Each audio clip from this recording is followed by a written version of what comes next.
So, since Amazon cut their affiliate commissions, it's like the world has discovered there are other affiliate programs. Luckily for you, Mark and I made most of our affiliate revenue in the past few years from these other programs, not for Amazon's. So in today's episode, we are going to sit down and share exactly what you should be looking for in individual affiliate program before you send them your precious traffic. Let's get started.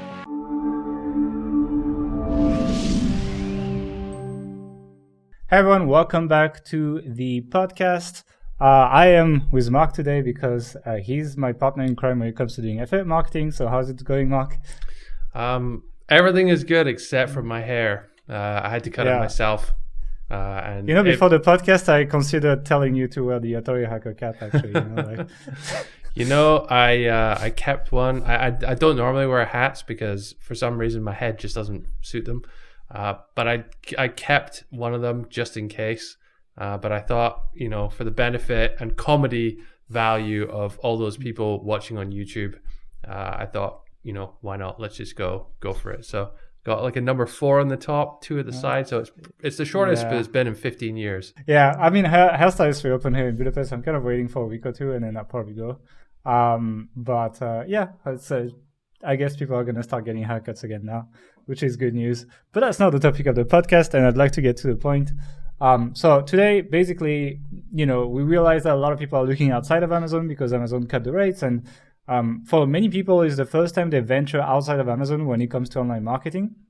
And I think it's going to be quite tricky because what you will realize as you go and work on with other programs is that many of them are absolute crap. And so there is a large degree of filtering that you're going to have to learn to do that you don't have to do with Amazon. And you will probably regret a little bit of your Amazon life, maybe even come back to it to some extent for sometimes because there will be a lot of shit thrown at you basically as you work with affiliate program.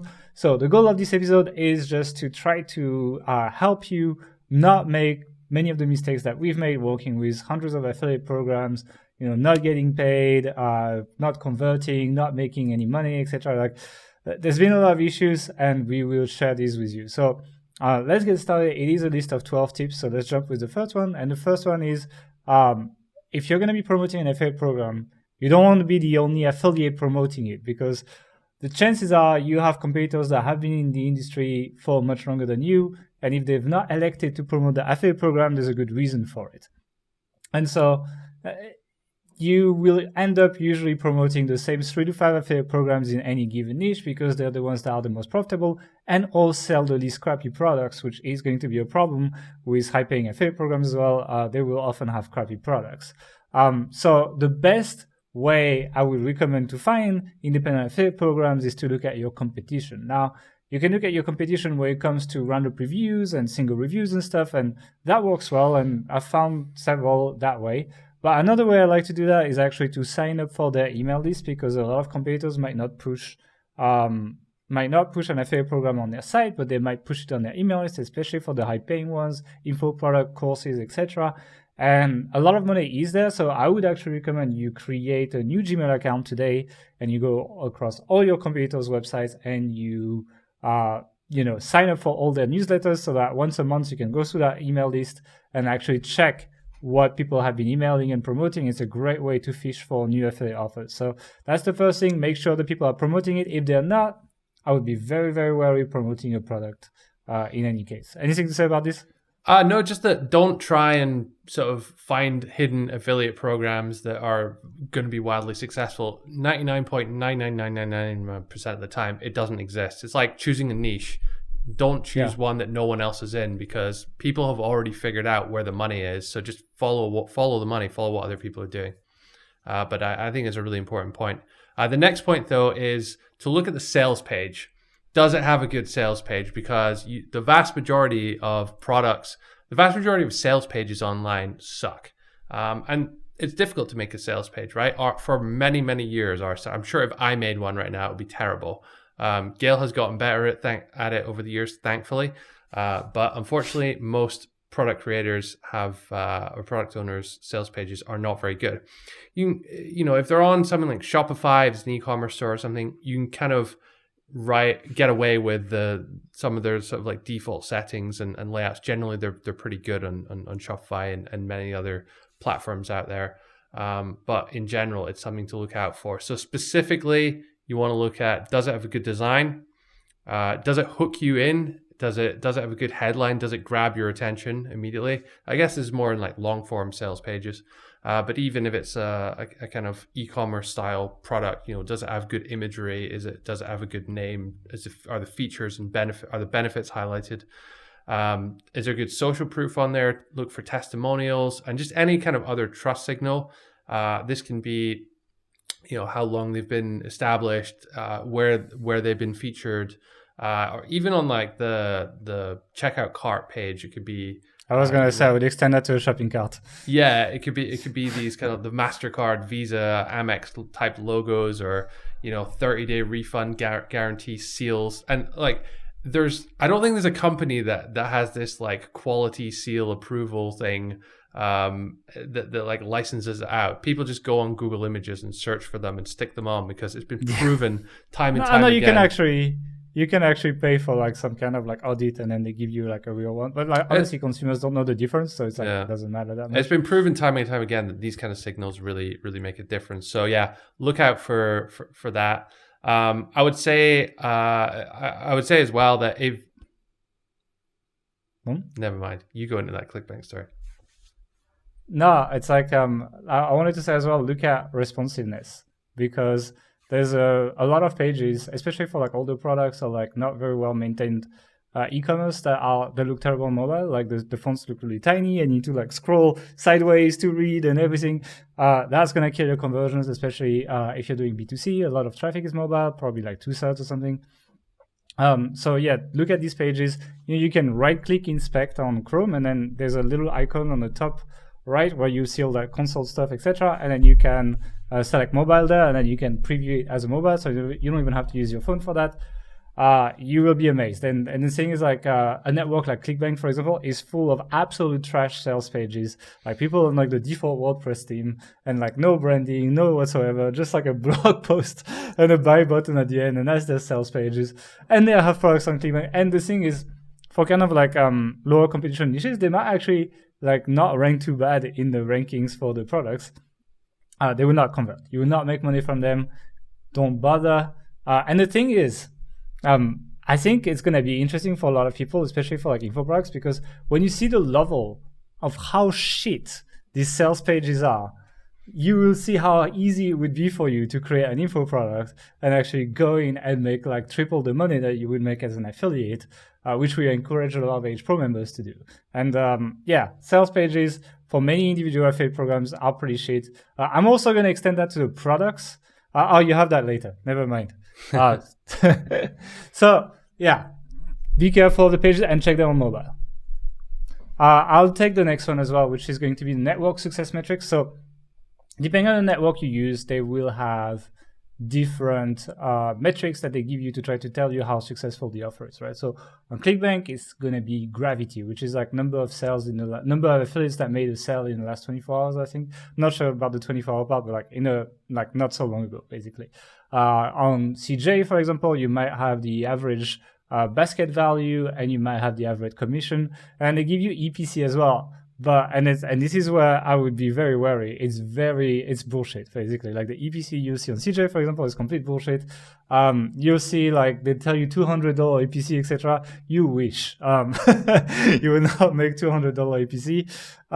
So you got to be a little bit careful, because a lot of networks manipulate these metrics to push, because the way it works is like the retailer makes a deal with the affiliate network and they say, we'll give you like 1% of the value of the sale and we'll give 4% to the affiliate, let's say, something like that. But like depending on how big or small the retailer is, essentially the affiliate network has more bargaining power. So maybe they'll get like as much as the affiliate for some products and maybe very little for some big ones, so that they can put the brand and they're like, oh, look, you can sign up for the Target affiliate programs through us or whatever. Like not Target in this case, but like some big shop that will make the affiliate network look good.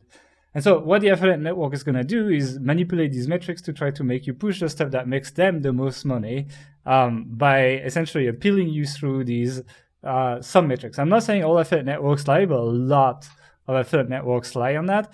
So these metrics are a little bit interesting. To be honest, another thing that you probably want to do in this case is actually talk to your affiliate manager, because you'll probably get more reliable information than you will get through the metrics you see on the dashboard, but they're still useful, basically. So they're useful, but have a lot of critical sense, because they will show you amazing numbers and you're going to send traffic and you're going to make no money and you'll be like, what the fuck is this?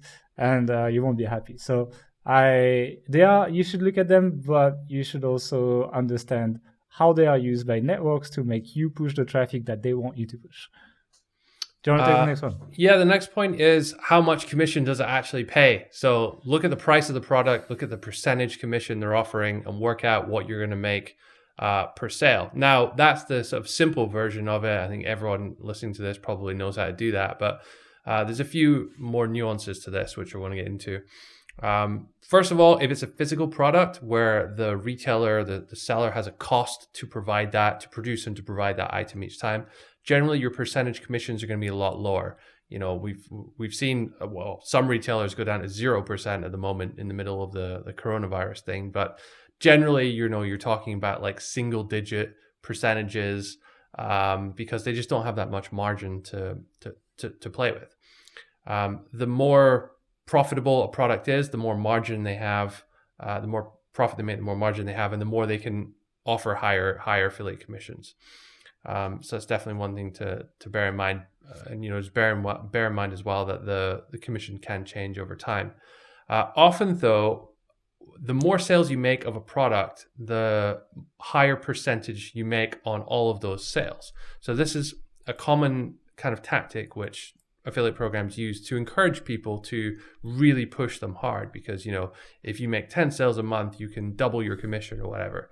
And that can really make a huge difference to how much money you're making from that program, and really like kind of encourage people to promote it heavily.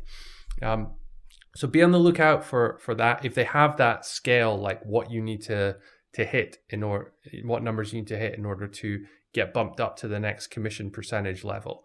That also means if they have that they almost certainly have a degree of flexibility in terms of how much commission they're going to pay, and negotiation is definitely an option, even on day one with a program like that. Now, info products or information products where there's courses, things like that, where there's no cost to produce an additional 1 unit of whatever it is, they tend to have much higher affiliate rates. So they can be 20, 30, 40, 50, 60, 75%, 70%. I've even seen 100% or more than 100% in cases. And we'll get into some of the reasons as to how that can work and why they can afford to go over 100%. But generally, information products, software products as well, will have much higher commission rates. So it's something to sort of think of as well. Finally, have a look at recurring elements as well. A lot of products will have payment plans, or there'll be like a membership model, subscriptions, software like software as a service, a big thing for this. Look at whether you're getting paid a fixed fee to refer a new customer, or you're getting paid every single month that they rebill, because that will make a huge difference to how it works. Some networks will cap your rebills out at 1 year, or like for only 3 months or a specific amount of time. So just have a look at the finer details of how much commission it actually pays and how long that lasts for as well. Don't just look at the commission, because all affiliate programs will earn up to $90 per sale or whatever it is. But like, you have to look at the details of what that actually means to understand how much you can potentially make here. Yeah, because you might make $1 a month for 90 months or something. And it's like, well, it might take a while before you see your money. However, I like recurring commissions, to be honest. The reason I like recurring commissions is because in terms of a SEO perspective, especially if you're writing articles, etc., it allows you to target much smaller keyword and still snowball in revenue. Because let's say you write a review for something that has a recurring commission of like, I don't know, $10 a month. But there's only like maybe 300 searches for that review or something. Like, it's not that big. But the thing is, like, let's say you make okay, let's say you make 30 sales a month, you make $300 per month, and I'm not gonna count the churn for this, but there will be a degree of churn, right? But like even with like this little keyword, you can go like 300, 600, 900, 1,200, 1,500, 1,800 minus the churn, so it's gonna be a little bit lower than that for sure. But what I'm saying is like you can actually make a lot of money with tiny keywords with recurring commissions, and I disagree with that, because I don't think it's the fact that it's a recurring commission that means you make it's more the money high payout. It's just the net amount will be higher. You would make the same amount if they front loaded all the commissions. Credit cards, for example, is a good example. Like you can target small keywords in credit cards because some of them will pay you $400 per sale, and so like then you don't need that much volume. But it's not gonna. The thing is, like, it's one thing that people like. They like this kind of like mini snowball effect that you get from the growth. That you will kind of like get that feeling from recurring commissions that you won't get as much from the rest. It's nice for your business to have some kind of like stability in terms of income, or you think it is, but you have stability anyway if you're ranking for keywords and you're making one-off sales each month. So I don't know, like I'm not 100% sold on the recurring element. It depends where you are. Affiliate perspective. Some people like the security, and it's like, like, because what happens is like, let's say a Google update happens and you tank, you have recurring sales, you're still making money. But you would have already had all that money up front anyway by the time. It depends on honestly, it's kind of, it depends so much on the industries that I don't think it applies in that. Like, I mean, we've been in industries that pay recurring, we've been in industries that pay a lot one-off, and they're usually not the same anyway. So it's like, you don't usually choose anyway. So it's like, not that bad. Let's talk about the next one, which is the product actually good? And I think there's an inverse correlation between how good a product is and like how high the affiliate commission is. It's like the hot crazy scale in How I Met Your Mother, and so it's quite difficult to find something that will pay you well and is also a good product. And to be frank, this is why Amazon cut their commission, because there's such a good experience, etc. It's not perfect, but it's pretty good. And it's like, because they are so good, they know that they don't need to pay as high to actually get people to go over there. But that happens for not just Amazon, but many industries. When there's a market leader, when someone is really good, etc., they will tend to have lower commissions because they know they're owning the market anyway, and they don't need your traffic as much.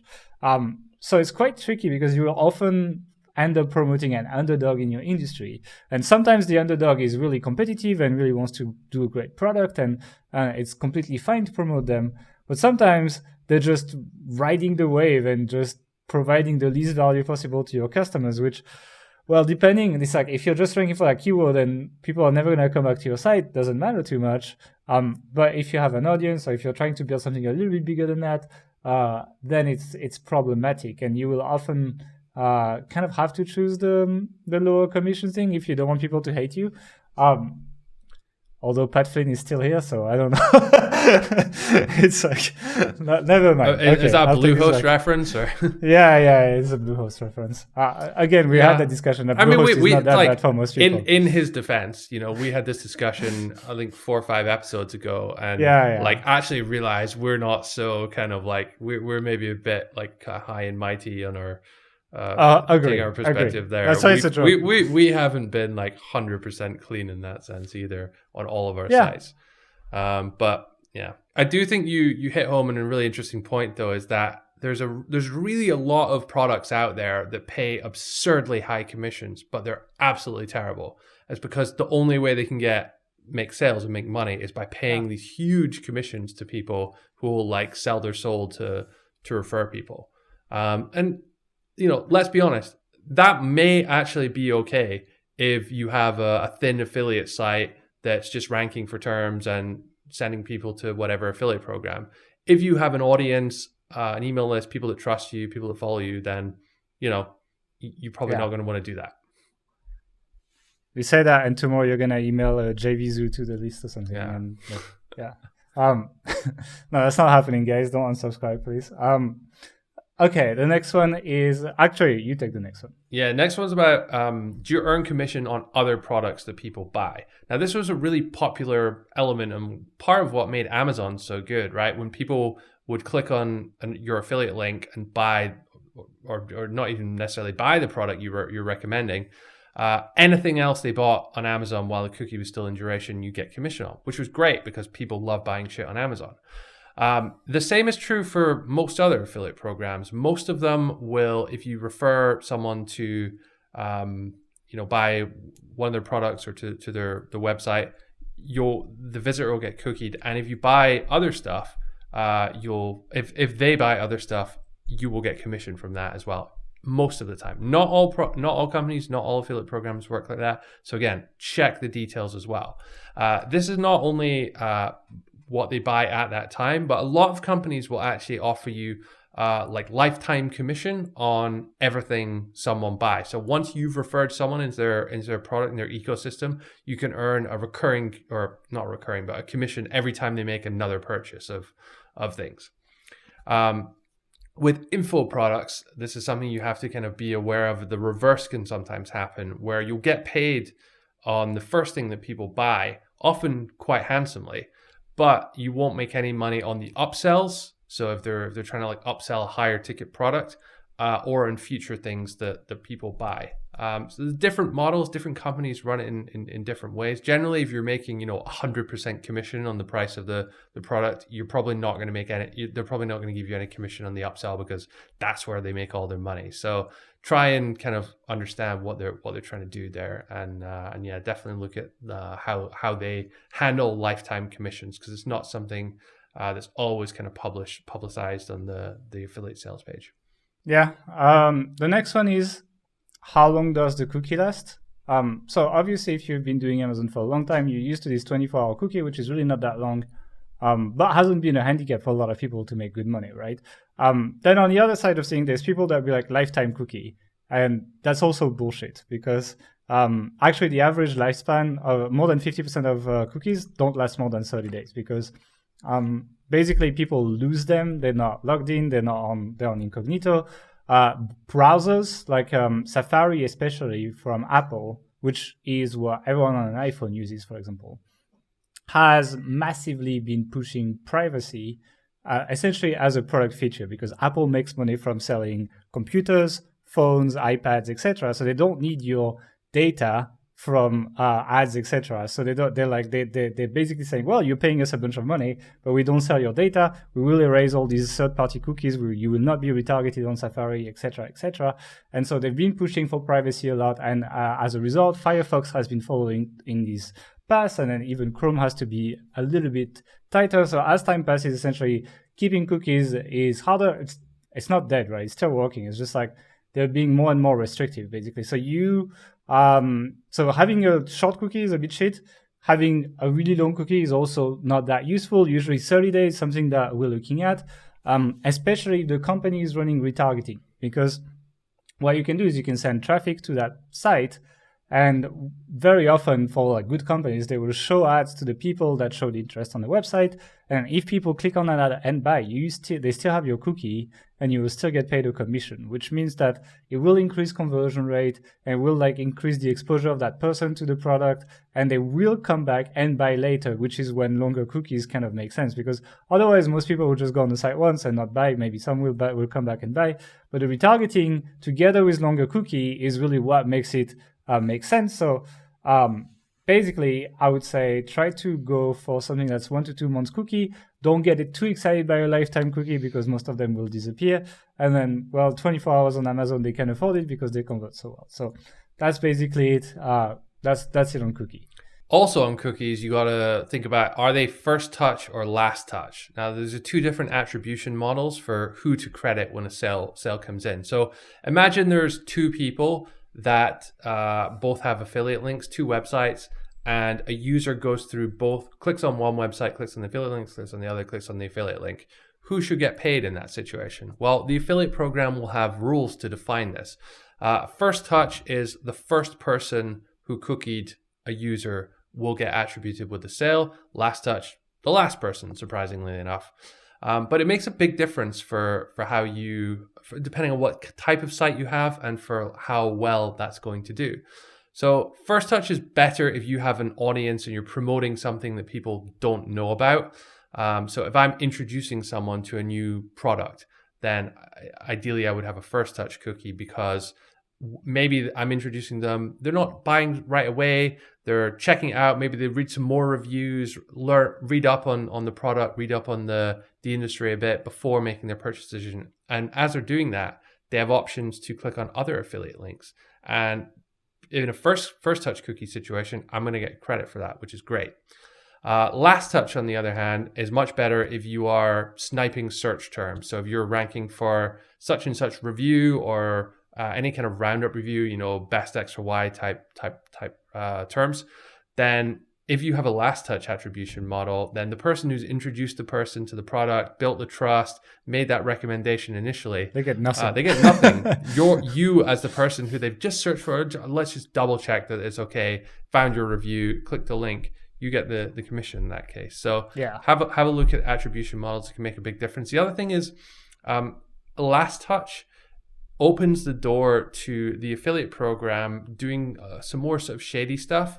I've seen instances where retargeting. Sales pages will actually have their own affiliate links on it in some situations. Retargeting ads too. Retargeting ads that have affiliate links rather than like the company's own affiliate links to their own product. So they erase your cookie, and then you don't get paid, basically. Yeah. So it doesn't happen very often, but it's just something to sort of be on the lookout for as well. Yep. And people do that, right? It does happen. It's not something that's like you will hear in the nightmare story. So I've seen that multiple times.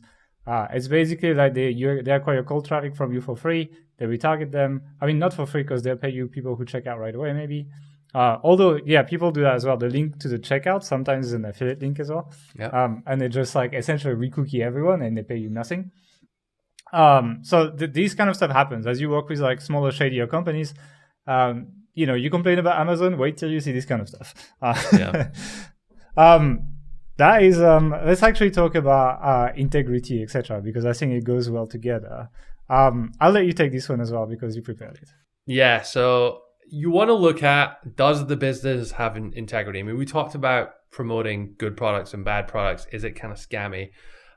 If they are a shady fly-by-night operation that, you know, locks people into recurring subscriptions that they can't get out of, sells shady products that don't work, you know, sugar pills for a diet or whatever, these kind of companies will tend to scam their affiliates as well.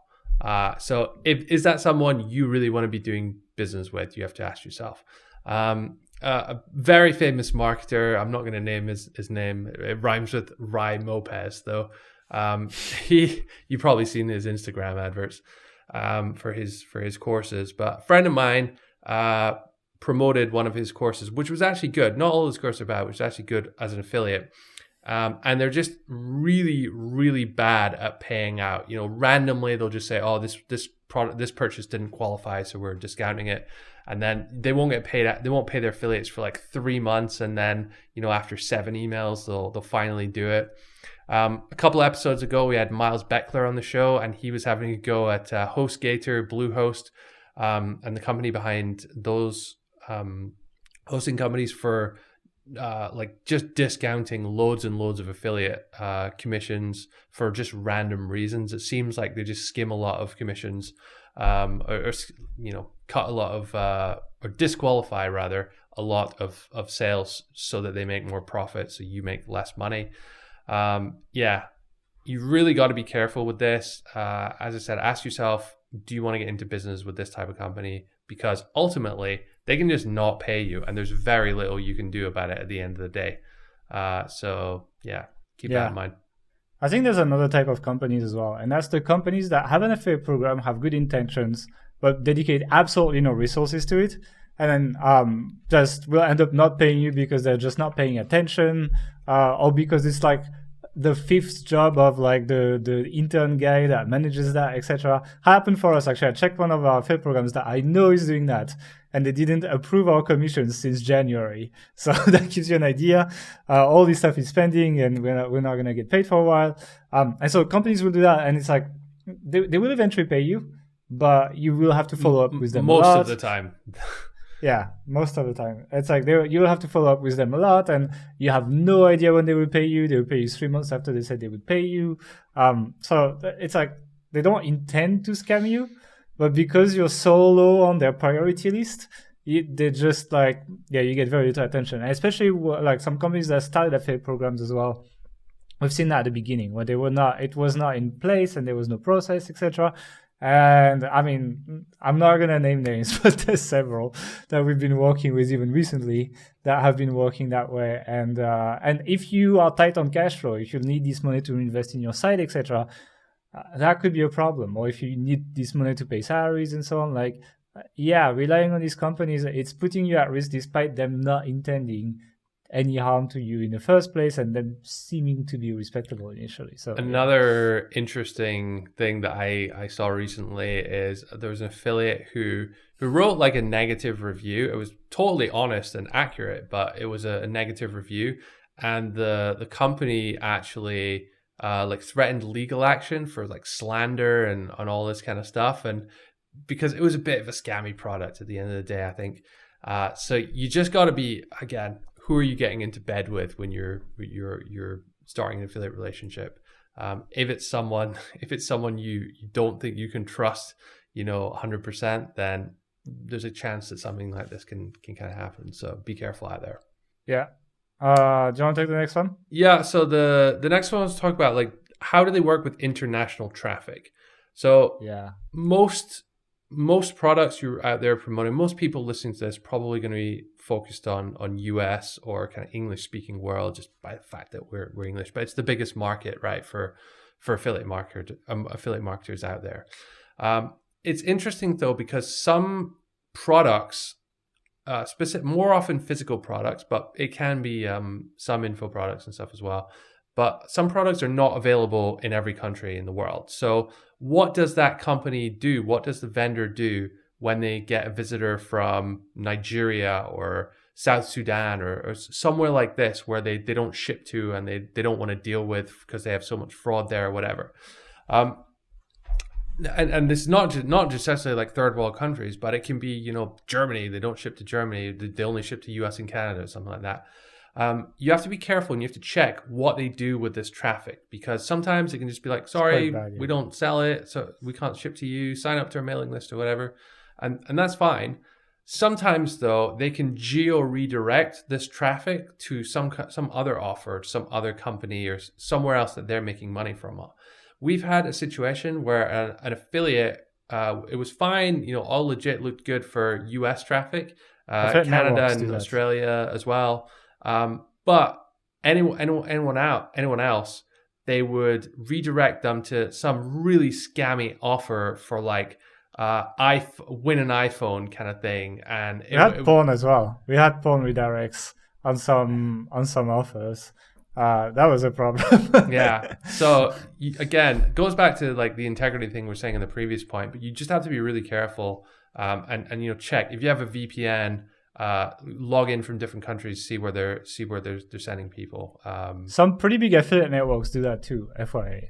It's like affiliate networks need to be really careful. It's kind of like part of their optimization. They will just take your junk traffic, what they call it, because they can't and you won't get paid anything, by the way. If that guy if someone gets to that porn offer, not only is it affiliate network, but you don't even get paid. So it's like you got to be careful, and a lot of the shady affiliate networks, you understand what I mean when you log on the affiliate dashboard. You'll know it's a shady affiliate network when you see the dashboard. You'll know it. They do that a lot, so I recommend you use a VPN and you click on your affiliate links. And this way you'll be able to see where they take that traffic, and you might be surprised sometimes. So what you can do, by the way, to avoid that, let's say you want to promote an offer, but they do this kind of shady redirect and there's no other way to promote that offer. You need to set up your own redirects, geo-IP redirects. So you can use something like ClickMagick, for example, where you can set the countries and you can set the URL it sends people to. One thing, let's say you don't have a product, maybe you can send people to an opt-in page for your email list, for example, and you can like capture emails or something like that. You can kind of like make that junk traffic a lot cleaner and avoid the drama, because when you get a lot of traffic, like people would then start posting the screenshots on Reddit and stuff like that, and like complain on forums, add you to the list of scam websites that Google uses to actually for their algorithms and so on. And you got to be really careful, because a lot of people will be like, well, I don't care, like traffic from this country, etc. If you get caught doing that and you have enough traffic and you get enough traction, you will get called out and you will pay for it in one way or another. So yeah, be careful, basically. We had I don't think it was an affiliate. I think it was a type of ad network we had that was putting certain like scammy offers on, and it ended up our whole site Vaisalas did that as well. A phishing warning on it for a few days, which was like Webmaster's Console would like pop it up. It's like they actually Google picks it up, right? So I think it's Vaisalas, right? I think we had it like semi-automated, and someone bought a banner and like it was shitty. Yeah, don't do it. So the next point is around how fast you get paid. Now, affiliates often. Affiliate programs often take quite a while to pay out. The better ones will pay you out in 7 to 14 days, depending on what it is they're selling. Remember, if it's an info product, if they have any kind of refund policy, usually the commissions won't sort of kick in until after then. A lot of smaller programs will just pay you out manually once a month, or even less so if they're not really on top of things. Look for automated payouts as well. It just makes things easier, and you avoid getting into situations where they haven't paid you for months and you're trying to chase it up, and it can be a bit of an issue. I know for people who are sending paid traffic to affiliate programs, this is a huge problem that they have to it can really affect their cash flow and stuff. So they have to be really careful about that. But yeah, that's something to sort of bear in mind. The other thing as well is like, how do you get paid? So PayPal is a very common like payout method, especially for like in the digital marketing space that we're in, just because everyone has PayPal. Obviously, bank transfer is very common as well. If you're getting paid from like a different country, say you're in the UK and you're getting paid in dollars, make sure to use something like TransferWise, so you can receive foreign currency at a better exchange rate and move it around. We used to have to use this when we sold on like Amazon Canada and stuff like that. Oh yeah. So it's definitely worth keeping an eye on that as well. A lot of companies now, a lot of affiliate networks will pay you out via Payoneer. I think ShareSale is a big one for this. And it's Payoneer basically creates deals with these affiliate networks where you can get paid often cheaper, so without any fees, directly to your Payoneer account.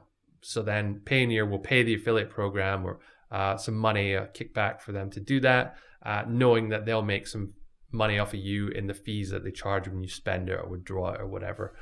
So just look at where you're kind of bleeding money with this whole process as well, and try to kind of minimize that as much as possible wherever you go. Is there anything people need to be worried about in terms of like the forms, like non-US resident stuff, etc. you have to fill when you sign up? Yeah, so I mean, any US-based affiliate program, US company will make you fill in one of these kind of W-9 or W-8 type forms.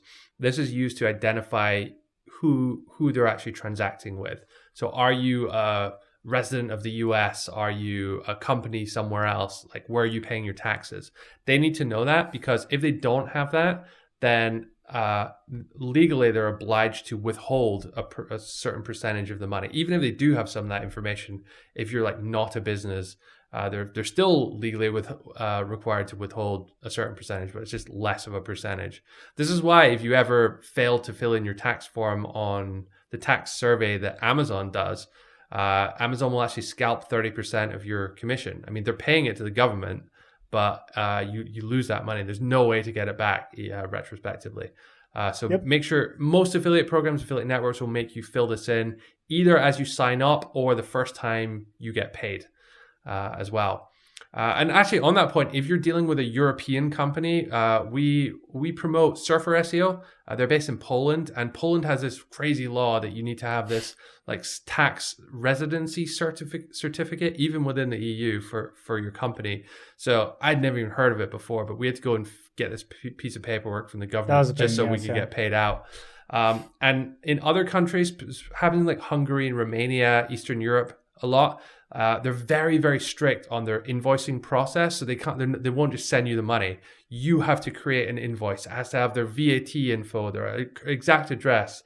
All the details have to be perfect, and then you have to send that invoice to them before they will pay you. It's just their local rules. It's how the government requires them to do business. So you have to kind of deal with that in certain circumstances. Yeah. So any last tricks for people? Anything else that you want to say before we close it? No, I think we covered a lot here. Well, one thing I did not cover though is that people should click the like button if they're on YouTube, subscribe if they're there as well, and you can also check it out check the podcast out on the audio platforms, so like Spotify, iTunes, SoundCloud, and Google Podcast if you want. And if you enjoyed this podcast, we'll see you next week with another episode. We hope you enjoyed this one. Have a good week. See you next Monday. Bye.